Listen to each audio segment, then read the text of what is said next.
Good afternoon po sa inyong dalawa. Mag-sister. Video pala. Nakangiti ko naman. Ano lang ito, pang-reels lang natin. Ito po ay second session po nila ngayon. Ang sakit po nila ay sa vertigo po, sa kanilang panga. Te, ano nang pinagkaiba ngayon? Maganda na. Ayos na. Na may ano pa rin yan, te, ha? Naka-maintain pa rin yung two finger, ha? Wala siyang limit sa pagkain. May limit lang siya sa pagbuka ng bibig.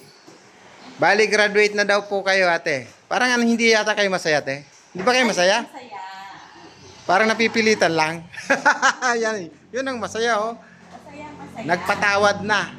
Hindi ko naaalamin dati. Basta yung pagpapatawad, yun ang kaginawahan at kasagutan ng mga sakit na ating nararamdaman. Nagiging malaya tayo, eh. Kaya nga. Babay po, ate.